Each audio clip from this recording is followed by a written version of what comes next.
Hi there! Today I'm going to be reading a short story called Disciples for the Locksmith that was published in 2015 by Your Impossible Voice. You can't see that. This was a story that started in a class that I was teaching, and I gave my students the prompt of writing something as weird and inexplicable as they possibly could.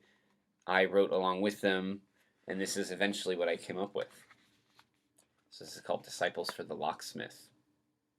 When I opened the door and found a naked man face down on the front porch, I assumed he was a drunk. But then he stretched up, extending his arms so his back curved like he was a seal, and he smiled at me. "Oh, good," he said, springing to his feet. He had a hint of a British accent. "I'm in the right place." Neither my brother nor sister seemed perturbed by the man's nudity. He sat at the kitchen table and they bounced around him, gawking like they'd been given a pony for Christmas. Our parents, like so many other families, had disappeared years ago. Poof, vamoose, abracadabra, gone. The man was built like a swimmer, hairless and with little fat on his body. I could see the striations in his shoulder muscles, and his upper back was lined like a road map. I found a pair of sweatpants and asked him to put them on. He obliged. They dangled above his ankles when he sat. The next morning, another one appeared on the porch. I am a locksmith by trade, an occupation that has become lucrative since the parents disappeared. Lots of houses were left with kids no older than 12 or 13 in charge, children who weren't used to having to keep track of bills, schedules, or, most valuable to me, keys. For the first few weeks, our street alone had at least one case a day of some kid getting locked out and trudging down to our house, banging on the door and begging to be let back in. Their voices were always crowded with tears, sobs threatening to waterfall out of their wriggling lips. Because most of these kids also didn't yet have access to their parents' bank accounts, much less their own jobs, I bartered for frozen TV dinners, or blankets, or, if they knew where it was, bottles from their parents' liquor stashes. At night, after I dragged my eternally bouncy brother and sister to bed, I would sit in what had always been my father's recliner and watch HBO while sipping a glass of whatever spirit I'd last managed to exchange for my services. I used the rocks glasses my parents used to set out for themselves during special occasions.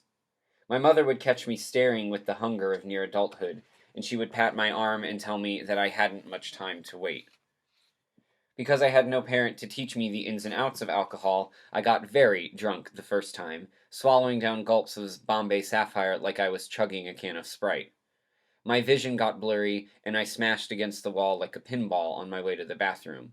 I spent the next day vomiting, my brother and sister taking turns poking at me. The second one looked, while he was prone on the ground, identical to the first.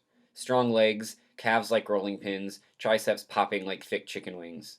He leaned up and greeted me with the same hint of an accent and equal excitement at winding up on the correct porch as the first naked man. His nose was more aquiline, and he had a stronger hairline. They looked like they might have been brothers, fraternal twins, perhaps. My brother and sister were running laps around the coffee table while the first naked man, still wearing his same sweatpants and, at my sister's request, a pink wrinkled apron that she found stuffed in a drawer, cooked breakfast. The house smelled of bacon. "Is he going to replace Artie too?" "I don't know," I said, and dragged this second naked man down the hall. I found him another set of sweatpants, gray like the first pair. They were my father's, and they dropped down his hips, threatening to slip right off. "Maybe some underwear too," I said, handing him a pair of boxer briefs. He shrugged, a goofy smile on his face. Then he bowed and wandered toward the sound of my siblings' laughter while I hurried to get ready for work. Before my parents' disappearance, we had a nanny named Artie, who watched my brother and sister during the summer. He cooked for them, picked up the wave of toys that followed them like footprints, and did laundry. Artie didn't vanish like the rest of the adults, even though he was older than both my parents and had thinning hair that he kept cut short to hide the bald patches. But he did quit. The day after our parents went missing, I awoke to him standing in my doorway, a battered suitcase at his side. He told me, mouth downturned, that it was time for him to go. And before I could beg him to stay, he had spun away and let himself out the front door, not even taking a moment to pause and look back one last time at what he was leaving behind. There were 12 of them all told. On the 13th morning, instead of another naked man, I found only the Sunday newspaper wrapped in slick, ripe banana yellow. I'd run out of sweatpants after the third one showed up, and had to start rooting through my father's jeans. I was too short, too spindly thin for my clothes to fit them, and most of my father's clothes were too loose, falling off like baggy dresses on hangers. We made do with cinched tight belts. None of them were worried about wearing shirts. My sister was right. They did seem to want to replace Artie. They had somehow assigned themselves different tasks, one of them cooking meals, another jotting down a grocery list after hemming and hawing at the open pantry, and then the half-empty refrigerator, others making our beds and sweeping the hardwood floors. Another took our dog, Prank, for a walk, still shirtless, even though the fall chill had descended. "You don't want a coat?" I'd asked. "Shoes?"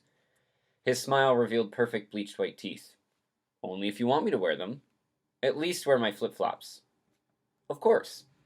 My sister watched him leave, head pressed against the glass of the front window. "They're bigger than you," she said. "I know. Why are they bigger than you?" "I don't know. I don't know who they are, even." My sister shrugged at this. "They're our friends. They want to help us." "How do you know?" "What else would they be doing here?" Our parents disappeared 3 weeks after Christmas.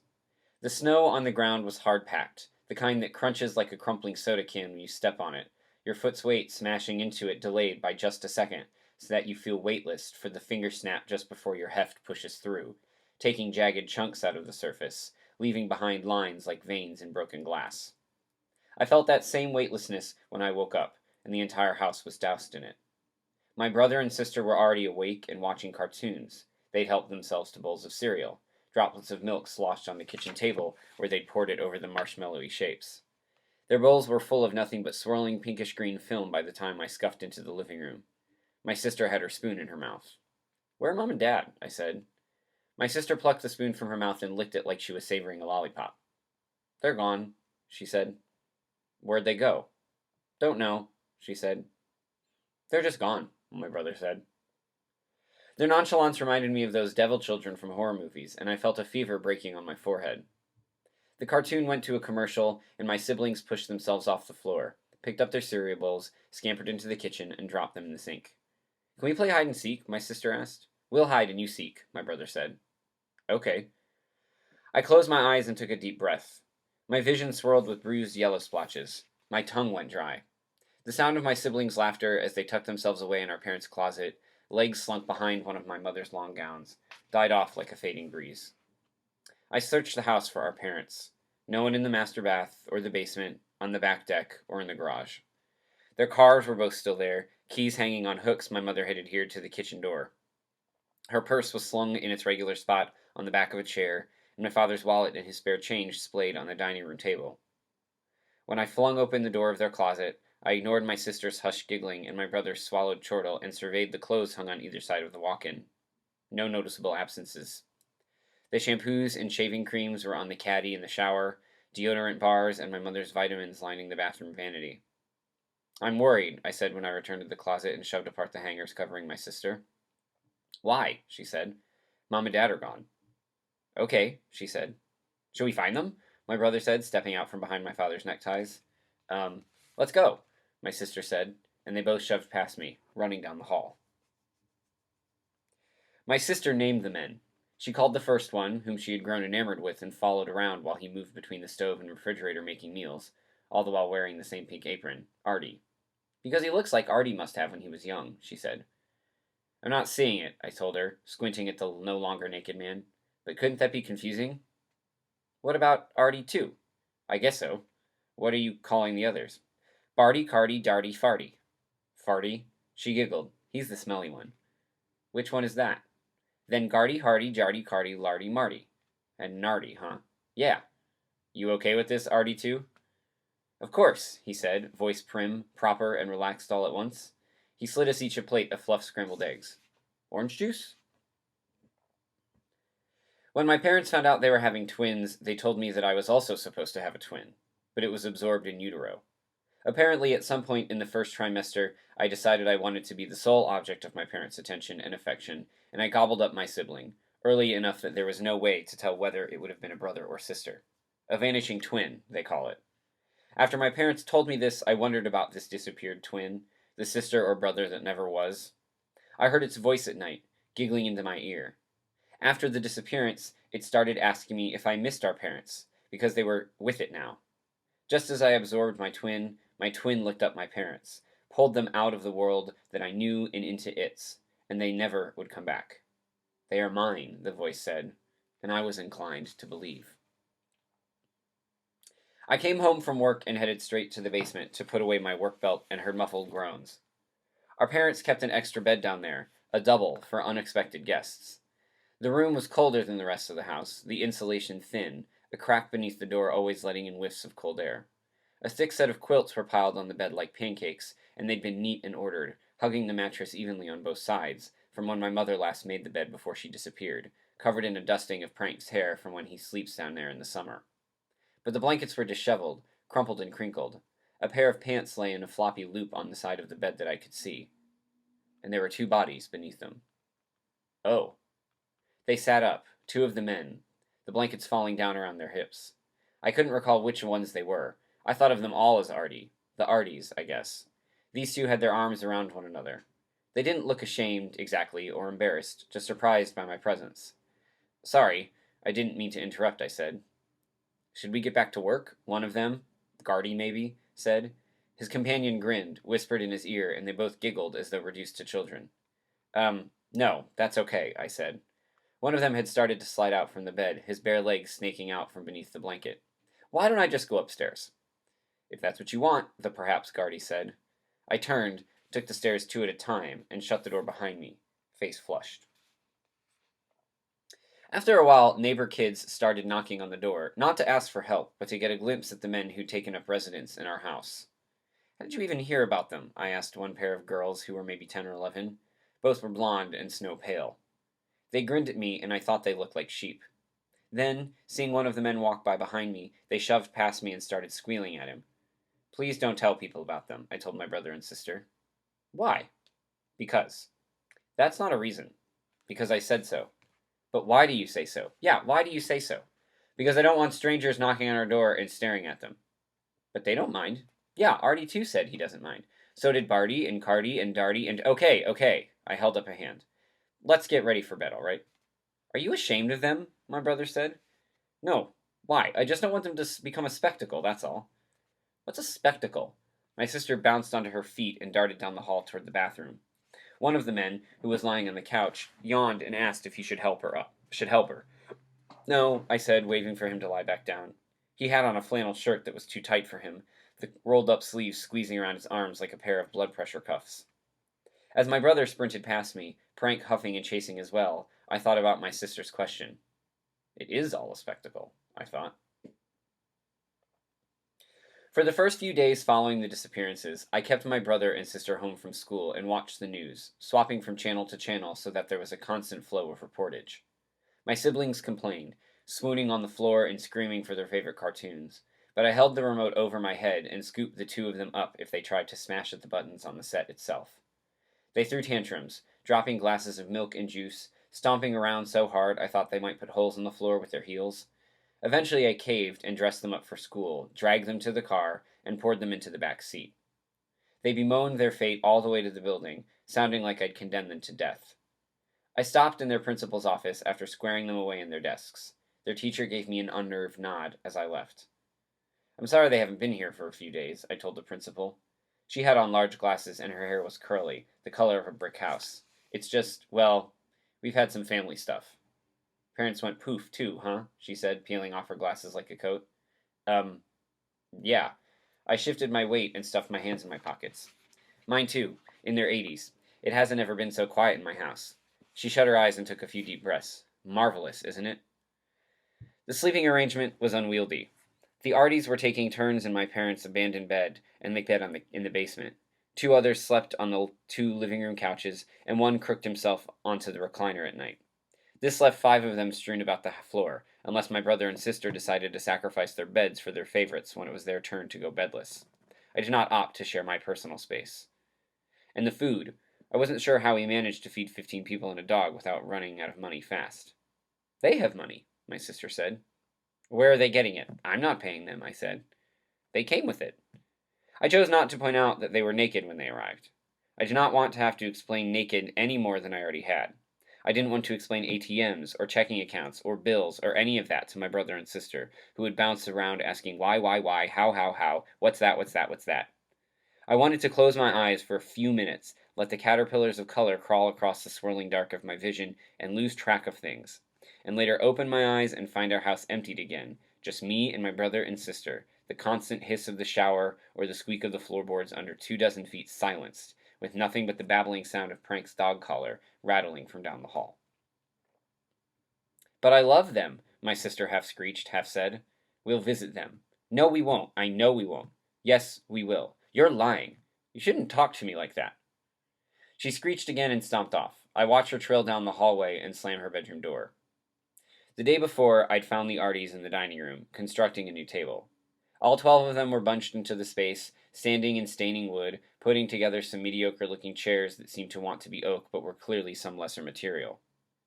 When I walked in, they stopped in synchronization and smiled, waving at me like members of a cult.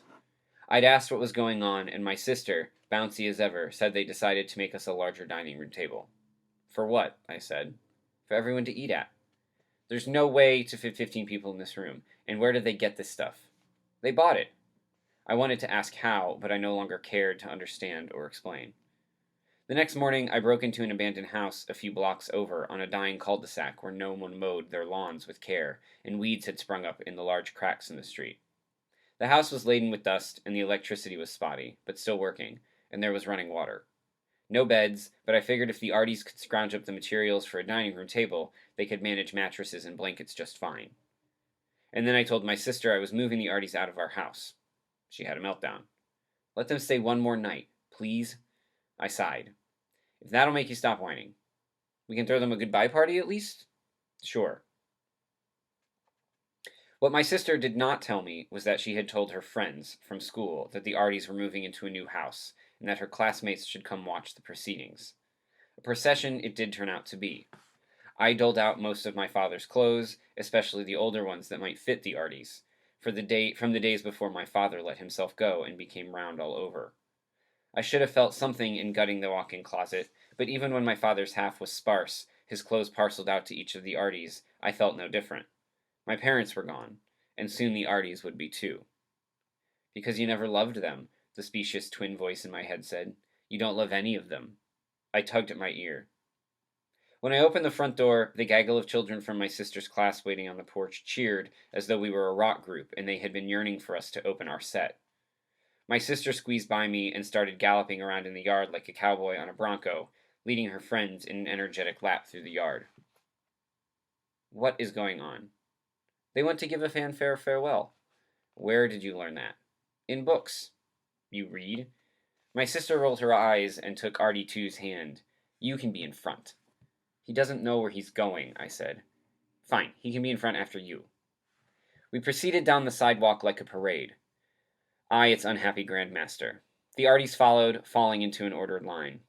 My siblings and their friends pranced into the street, weaved between the Arties, floated out in front of me, looking back to make sure they didn't miss us turning off our path. The walk took less than 10 minutes. "Here we are," I said. The house was a 2-story, canary yellow with white columns and a wraparound porch. The paint was flecking off in pocks, and a few of the spindles along the rails had been kicked out.